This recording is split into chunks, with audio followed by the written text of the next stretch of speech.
The Radio Memories Network is brought to you in part by Liberated Syndication, podcast publishing made easy, libsyn.com. That's libsyn.com.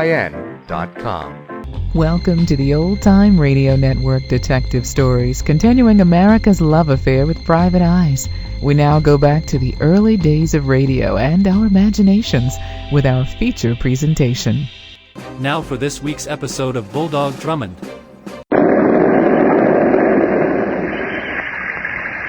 That's the way it began. Crack of lightning, a roll of thunder. And then the heavens opened and the rain fell in torrents. I scurried to cover under a storefront canopy and waited for a break in the weather. The store was one of those curious little bookshops you find in the narrow streets of lower Manhattan. I was looking over the titles of the books in the cluttered, ill-lit window when from behind me I heard her voice. I beg your pardon. I turned to see what the storm had cast my way. Right then and there, I was struck with the spectacular truth of the old adage relating to what an ill wind blows. She was blonde, blue eyes, young, and more than adequately proportioned. Please, I wonder if you'd do me a favor. That all depends. What is it you... Put your arms around me. Put my arms... what? Please, hold me, quickly. But, He's coming now. Who? What are you... Please don't ask questions. Just do as I tell you. Can't you do that for me? Well, very well. I must. I'll force myself. How's this? Tighter. As you say. This, all right? You mustn't see my face. Kiss me. This becomes increasingly mysterious and interesting. Here he comes. Kiss me. Hurry. These things shouldn't be rushed, however, under the circumstances.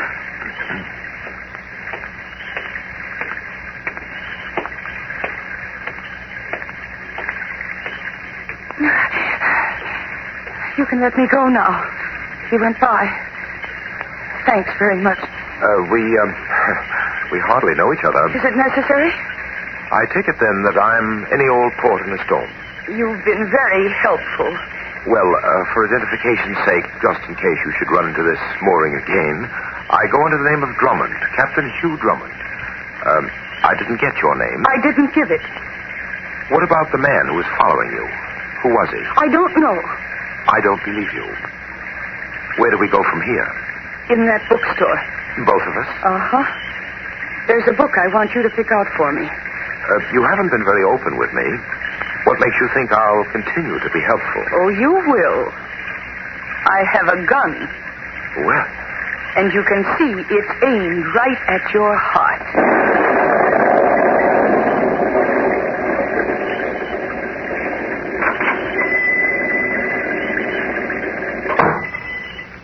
Now, you have everything straight? Yes. The book is called The Lonely Trail. It's on the shelf at the back of the store. That's right. Here comes the proprietor. Good evening. Rather debatable. But it's comfortable in here, sir. A little, close. Are you looking for something in particular? No. No, we're just browsing around. I see. Well, go right ahead. If I can be of any help, just call. If the opportunity presents itself, I most certainly will. I told you not to try any monkey business. You can't kill me for trying, or can you? That depends on you. You go back there and get that book. I'll be standing right here by the window. And remember, you won't be out of my sight for a second. I walked to the back of the shop. As I went, I looked back over my shoulder. She was standing there, her eyes fixed on me, her hand in her coat pocket. The Lonely Trail. There it was in the circulation section. It was crammed tight between two other volumes. I pulled it down off the shelf. It seemed to be an ordinary enough book. I riffled the pages quickly. Nothing dropped out. Now, what was this all about? Then, I felt someone standing next to me. Good book? I beg your pardon? I said, is it a good book? I don't know. It was recommended to me in a rather odd fashion. That's right. Can you do me a favor? I'm in a bit of a jam. It's over this book. What kind of a jam? Well, if you'll turn around, you'll notice there's a young lady. What young lady? The one standing near the front window. There's nobody there near the window. What? Oh, she's gone. All right. What is this? Believe me, there was a young lady there a moment ago. And frankly, it's a great relief to see her gone. She had an automatic pointed at me. An automatic, huh? Like this? Yes, just, oh, you too. All right. Now walk out of the store ahead of me, and no tricks.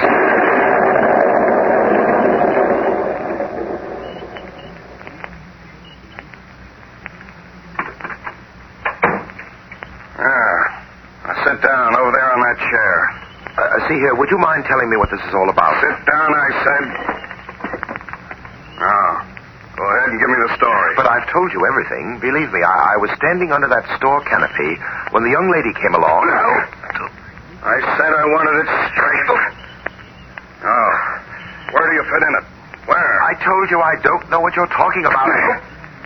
Come on, give me the story. Give it to me straight, or else I'll let that lying face of yours right out of your head. Oh, go on, start talking. You're making a mistake. There's nothing I can tell you. This going over you're giving me won't do any good. Oh, no?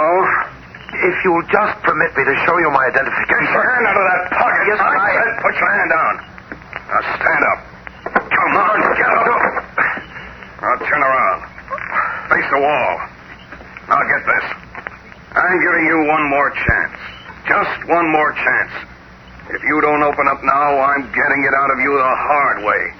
And when I'm through, maybe you won't do any talking ever. I told you I haven't the faintest idea what you want from me. Okay. Then maybe this will give you the idea. Oh! I felt a tearing pain in the back of my neck. A low, dull, buzzing sound danced in my ears. I went spinning downward in 1,000 black circles, down and down and down. Then I hit something soft and bouncy, and I started up through the black well of circles. The strange buzzing in my ears dissolved into a more familiar sound. My eyes slowly opened.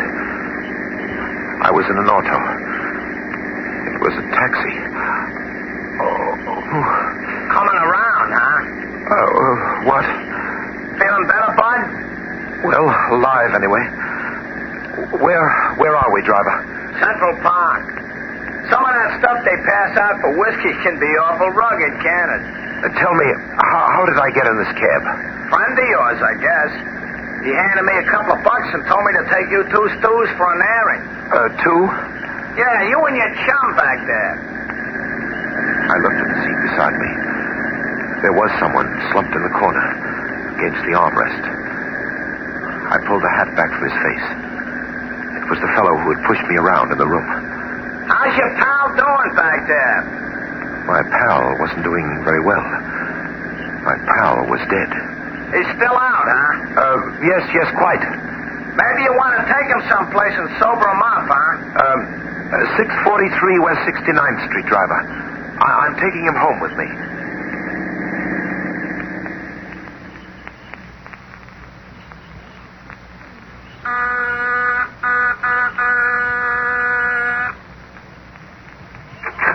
Yes, what? Oh, Captain Drummond, it's you. What happened? I've been waiting for you over 2 hours. Where have you been, sir? Believe it or not, Denny, I was delayed by a kiss. A likely story. Just look at you, I got off lucky. Look at him. What? This gentleman stretched out on the floor here. Oh, dear. Who is he? I don't know. There wasn't any identification in his clothes. Well, where did he come from? I thought it wise to bring him home with me, Denny. From the looks of things, it might have appeared as if I'd done it. Did what? Murdered him. He's dead, sir? Very dead, Denny. Oh, dear. Here, help me lift him inside. Yes, but... Come along, Denny. Hurry, before someone walks through this corridor. Ready? Yes, sir, but hardly willing. Let's go. Really, Captain Drummond, things have come to a pretty pass. Finding corpses is bad enough, but bringing one home as a guest, well, really... It'll only be a brief stay, Denny, I promise you. We'll take him in the living room. All right, now, put him down on the sofa. What do we do now, sir? First, I'm going to check on his identity. I want you to take a set of his fingerprints. And then I'll have Inspector Hogan make a check for me. You're going to tell Hogan we have a corpse here? Not until I get a report on the prints, Denny, and then... Oh, sir. What's the matter? Oh, my. Denny, what is it? The young lady, sir. What young lady? The one who's waiting to see you. She said it was very important. I had her wait in the library. Maybe she overheard us bring him in here. What did she want to see me about? Well, she was very indefinite, sir, but persistent. She merely made mention of a book she said you would be interested in. The title was, now let me see, something like The Lonesome... No, the Lonely Trail? Yes, that's it, sir. The young lady, Denny, is she blonde, about 26, very attractive? Oh, very. She's in the library now? Yes, sir. Show her in, Denny. Show her in. Here? Certainly. Well, but that corpse, you're going to let her see it? That's my intention. Oh, very well, sir. Denny opened the door. This way, miss. Captain Drummond is in here. Presently, I saw her standing there in the doorway. The young lady of the bookshop. I knew it would be she, yet somehow her presence was a minor shock to me. But not quite the shock that was to come. Hers. I'll return to our story in just a moment.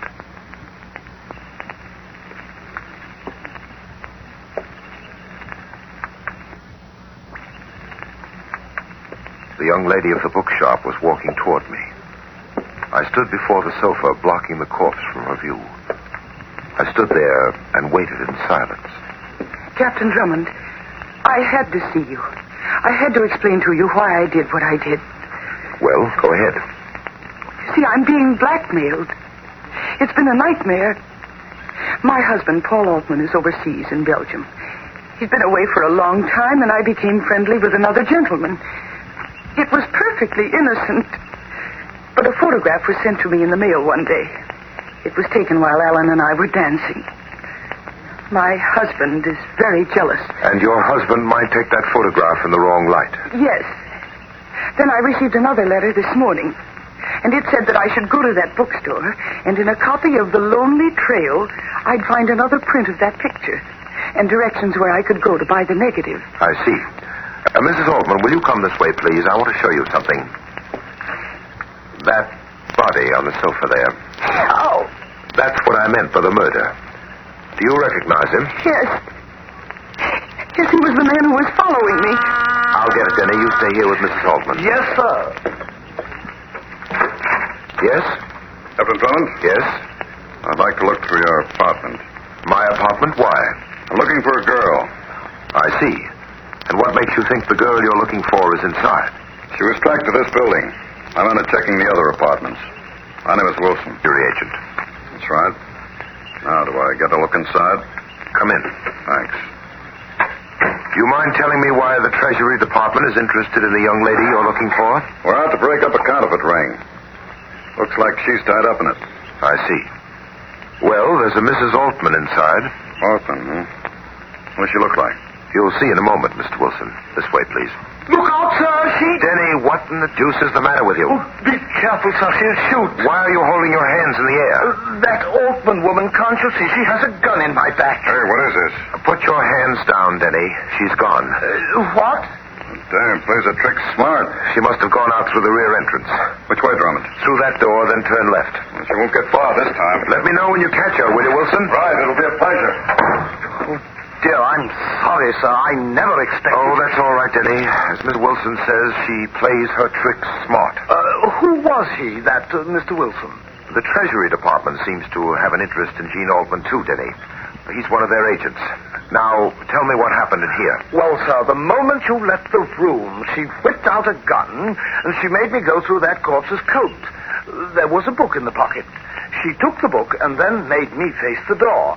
She stood behind me and said if I budged, she'd shoot. So that's what she was after, the book. Yes, and she got it. A book, Denny, but not the one she was after. Oh, but, sir, I handed it to her. That was a duplicate copy. What? Yes. On the way home, I stopped to pick up an extra copy of The Lonely Trail. The one Mrs. Altman seems to prize so much is right here in my pocket.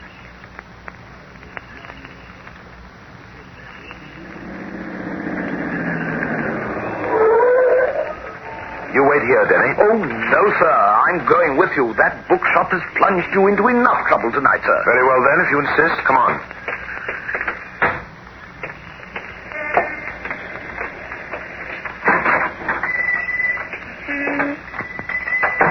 Good evening. May I help you? I was in here earlier with a young lady. I don't recall. It was during the storm. Is there something special you want? Yes, information. Well, this is a bookshop, as you can see. It's information about a book. A rare edition? The Lonely Trail. I'm interested in finding out the last borrower. I'm sorry, sir, but that information is a matter of our files. We're not disposed to release such data. You know, it'd be an easy matter for me to have the chief inspector down here. Oh, please. Well, that won't be necessary. This way, please. The files are over on my desk. Here it is. The Lonely Trail. It was borrowed last by a Mr. John Diamond at 331 Elm Street, apartment 4B. Anything else, gentlemen? No, thank you. That's all for now. Come on, Denny. Yes, sir.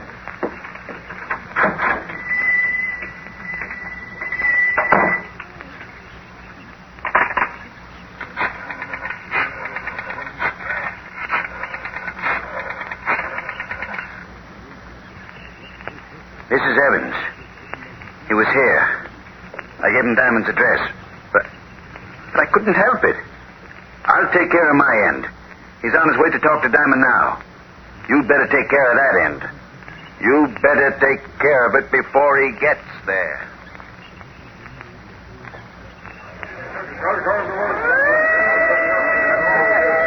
Oh, there's the house, sir. 331. All right, Denny, come on, hurry. If we can make our way through this crowd. I say, I wonder what happened here. Hey, Oh, I'm sorry. what's the matter with you? Why don't you look where you're going? I beg your pardon, but we're trying to get through this crowd. The police say nobody gets through the line. You're just going to have to wait, mister. Well, what's wrong? Plenty. And of all places, it had to be one of my tenants. A man just jumped out of that fourth-story window up there. They're taking him to the morgue now. Fourth floor, that house, 331? Yes, sir. The man who jumped, do you know his name? Sure, I told you I was his landlady, didn't I? Diamond. His name was John Diamond.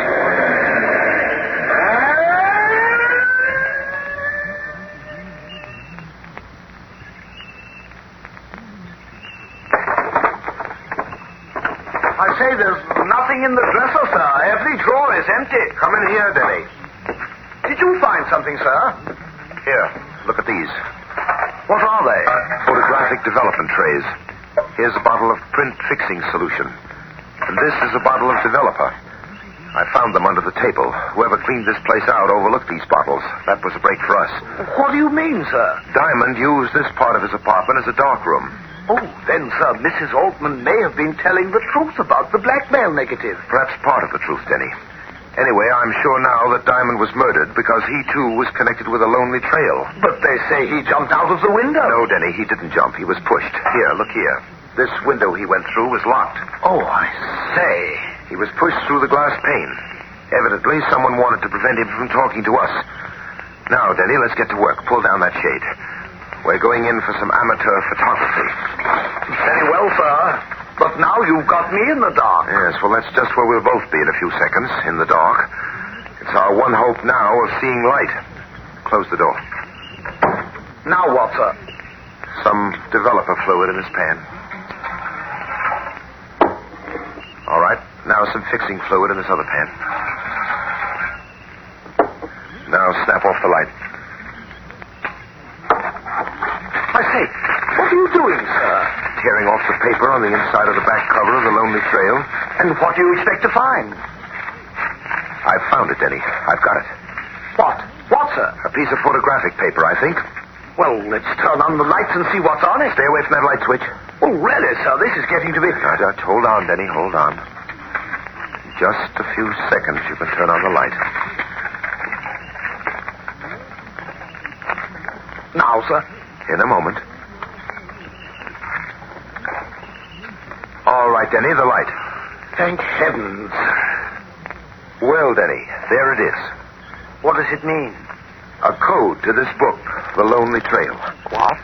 There's a message for us in this, and I'm sure it's far more exciting than the actual literary content. Get out your pencil, Denny. The code message is given by page and letter number. Ready? Ready, sir. Page 2.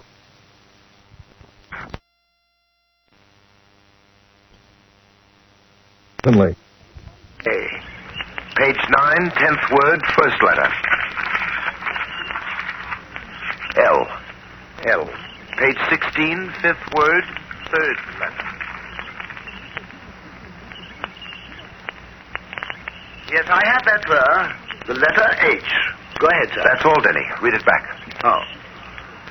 Altman arrives New York on freighter SS Granton, 24th. Get to him before his wife. They plan a switch. The Granton, tomorrow night. Oh, I don't get it, sir. What kind of a switch do you suppose it refers to? I'm not sure, Denny. But we're going to be down at the docks when the Granton ties up tomorrow night. And you can look forward to seeing some familiar faces.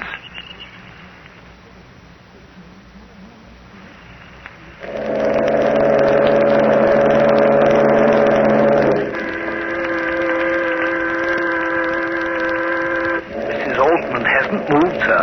You can see she's still standing out there on the pier. You know, Captain Drummond, sometimes I don't understand you at all. No, Denny, why? Letting that woman run around loose, she might slip through your hands again. Not a chance this time, Denny. As a matter of fact, here she comes. I say, look, there's a man with her. That, Denny, would be Mr. Altman. Now what's our move? We're going to welcome Mr. Altman back to these shores. Get set. They're coming right by us. Good evening. You? Gee, who is this? Don't try anything, either one of you. You're covered. What is this supposed to be?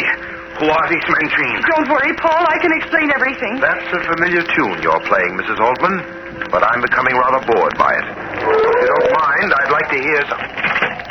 All right, so you got them, Drummond. You beat us to it. Good work. Thanks, Wilson. About cleans up the counterfeit ring. Did they talk? Not yet. Well, don't worry. They will. They'll talk plenty. Uncle Sam's got a lot of questions to ask them. So if you don't mind, I'll take them off your hands. Not at all. But I say, Captain Drummond made the capture. Denny, the Treasury Department has prime jurisdiction. They're all yours, Wilson. Like I said, Drummond, nice work, and thanks. Okay, you two. Get in the car. All right, Joe, let's go.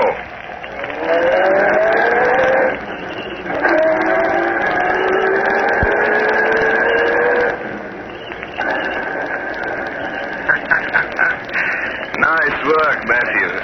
You almost had me believing that Treasury Act of yours. Mr. Wilson's a tea man. How did you ever think it up? Shut up. Hey, what is the matter with you? I said shut up. What's the matter with them, Jean? They're on to us, Paul. They're wise. What? That's right, Altman. Wise. You two are going to skip on us with those rocks. I saved you from that copper for a reason, Altman. I saved you so I could handle you my way.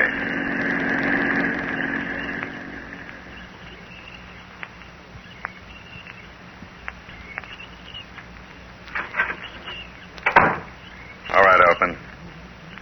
Where are the stones? I told you I don't have them with You're me. a liar, lousy liar. Where are they? Believe me, It's no Matthews. use, Paul. Tell him. Maybe he'll give us a break. What is the matter with you, you crazy? They're in the heel of his shoe. Jean! Take that shoe off, Altman. Now, never mind. You wanted those stones for yourself. Okay, you're going to have them. For a while. What? You wanted to hog those diamonds. All right, so I'll give you a break. You can die with them on. But Now stand back, both of you. Stand back so I can get a good look at those double-trodden faces of yours when you get it. Yeah. That's it. drop that gun. Coming. Drop it, I said. Get it, Denny? With pleasure, sir. He was going to kill us. He was... Yes, we heard everything outside. Everything we wanted to hear. Sorry to break up your party, Matthews. How did you know? How did you get here? To be quite frank, Matthews, I rather expected you to show up at the dock tonight with your Treasury Agent Act. There was only one thing to spoil it for you. A matter of fingerprints. A check through the FBI showed that the fingerprints of the unidentified corpse in my apartment were those of Charles Wilson, a real Treasury agent working undercover on a diamond smuggling syndicate. After I was knocked out, you killed Wilson, Matthews, just as you killed John Diamond. I got nothing to say. You gotta prove that. That won't be hard. And to get back to that book, The Lonely Trail, for a moment. There's a trail awaiting all of you. And it's a lonely, dreary trail. Because each of you is going to walk it alone.